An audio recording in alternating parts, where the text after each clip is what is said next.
ఓం నమో వెంకటేశాయ. అందరికీ నమస్తే అండి. Welcome back to my channel Tirumala talks. నేను మీ లక్ష్మీ పూజిత. తిరుమల యొక్క డైలీ అప్డేట్కి స్వాగతం అండి. తిరుమల దర్శనానికి సంబంధించిన లేటెస్ట్ అప్డేట్స్ కోసం మన ఛానల్ యొక్క టెలిగ్రామ్ గ్రూప్లో మరియు వాట్సాప్ ఛానల్లో జాయిన్ అవ్వగలరు. వాటి యొక్క లింక్ అనేది ఈ వీడియో కింద డిస్క్రిప్షన్లో మరియు కామెంట్ సెక్షన్లో ఇవ్వటం జరిగింది. ఈ వీడియోలో ఈరోజు తిరుమల దర్శనానికి ఉన్న భక్తుల యొక్క రద్దీని గురించి, అలాగే ప్రస్తుతం తిరుమల మరియు తిరుపతిలో భారీగా వర్షాలు పడుతున్నాయండి, వాటి యొక్క పూర్తి వివరాలను గురించి, అలాగే భక్తులు అడిగే కొన్ని ముఖ్యమైన దర్శనానికి సంబంధించిన సందేహాలు, వాటి సమాధానాలను గురించి కూడా తెలుసుకుందాం. కనుక వీడియోని చివరి వరకు చూడండి.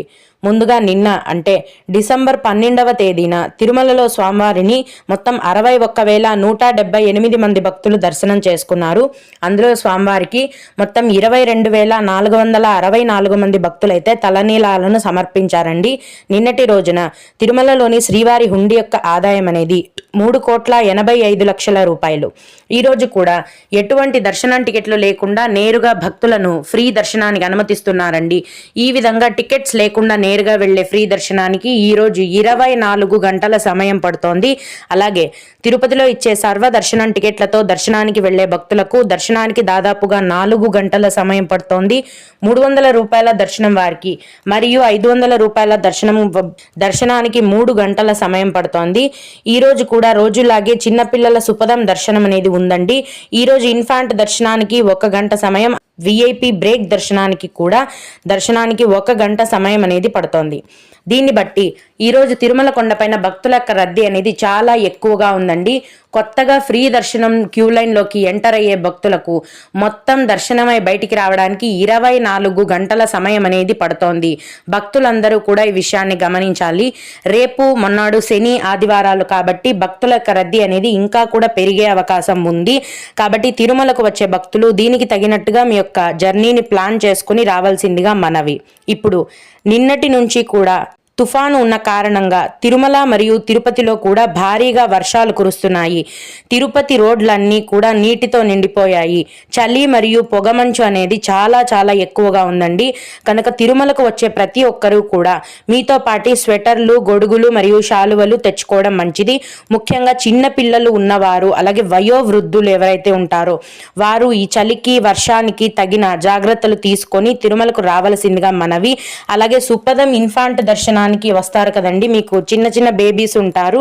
వర్షాలు తగ్గేంత వరకు కూడా ఇన్ఫాంట్ దర్శనానికి వెళ్ళకపోవడమే మంచిది. ఎందుకంటే మరీ చిన్నపిల్లలు ఉంటారు కాబట్టి. ఇక దర్శనాలు మాత్రం వర్షాల వలన ఏమీ క్యాన్సిల్ చేయలేదండి. అన్ని రకాల దర్శనాలు కూడా యథావిధిగా రోజులాగే కొనసాగుతున్నాయి. ఈ వర్షాలలో మెట్ల మార్గాలలో నడిచి వచ్చే భక్తులు, అలాగే ఘాట్ రోడ్లో సొంత వాహనాలలో కొండకు వచ్చే భక్తులు, వర్షాలు పొగమంచు ఉంటుంది, ఎదురుగా దారి అనేది అంతగా కనిపించదు కాబట్టి వీటన్నింటికి తగిన జాగ్రత్తలు తీసుకొని కొండకు రావాల్సిందిగా మనవి. ఇవండి ప్రస్తుతం తిరుమల మరియు తిరుపతిలో ఉన్న తుఫాను వాతావరణం యొక్క పూర్తి వివరాలు. ఇక కొందరు శ్రీవారి భక్తులు అడిగే ముఖ్యమైన దర్శనానికి సంబంధించిన సందేహాలు, వాటి సమాధానాలను గురించి తెలుసుకుందాము.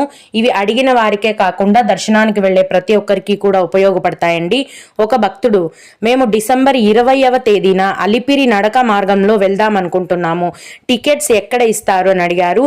అలిపిరి మెట్ల మార్గంలో నడిచి వెళ్లే వారికి కిందనే తిరుపతిలోని అలిపిరి భూదేవి కాంప్లెక్స్ లో అర్ధరాత్రి 1 లేదా 2 గంటల నుంచి ప్రతిరోజు ఉచిత సర్వదర్శనం టికెట్లను కేటాయిస్తారండి. మీరు ముందు రోజు రాత్రి నుంచి క్యూ లైన్ లో ఉంటేనే మీకు ఖచ్చితంగా ఈ టికెట్లు అనేవి దొరికే అవకాశం ఉంటుంది. ఎందుకంటే అర్ధరాత్రి నుంచి ఈ టికెట్స్ కేటాయించడం మొదలు పెట్టగానే భక్తుల యొక్క రద్దీని బట్టి తెల్లవారుజామున అయ్యేలోపే టికెట్స్ అన్ని కూడా ఫుల్ అయిపోతాయి. ఈ టికెట్లు తీసుకోవాలంటే మీ యొక్క ఆధార్ కార్డు అనేది ఖచ్చితంగా ఉండాలి.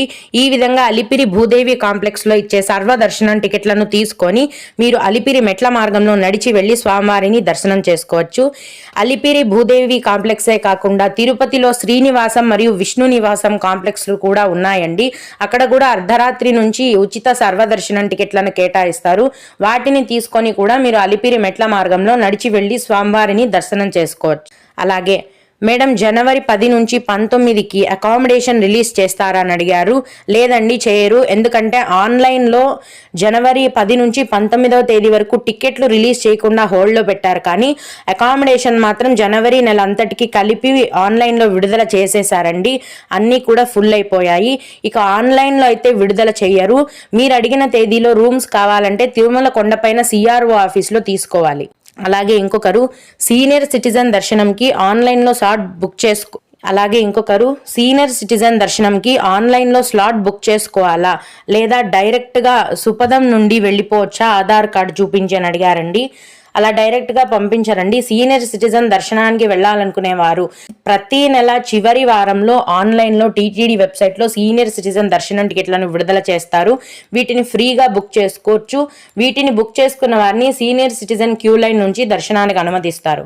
65 లేదా 65 ఏళ్ల వయస్సు పైబడిన వారు మాత్రమే ఈ సీనియర్ సిటిజన్ దర్శనం టికెట్లను బుక్ చేసుకోగలరు. ఈ విధంగా ఈ సీనియర్ సిటిజన్ దర్శనం టికెట్లను బుక్ చేసుకొని మీరు ఆ దర్శనానికి వెళ్ళొచ్చు. ఓం నమో వెంకటేశాయ. మీకు కూడా ఈ విధంగా ఏవైనా సందేహాలుంటే మన ఛానల్లోని కామెంట్ సెక్షన్లో తెలియజేయగలరండి. నేను వాటికి తప్పకుండా రిప్లై ఇవ్వడానికి ప్రయత్నిస్తాను. ఇవి ఇవాల్టి తిరుమల అప్డేట్స్. ఇలాంటి మరిన్ని వీడియోల కోసం నా ఛానల్ని సబ్స్క్రైబ్ చేసుకోండి. ఈ వీడియోని లైక్ చేసి షేర్ చేయగలరు. ఓం నమో వెంకటేశాయ.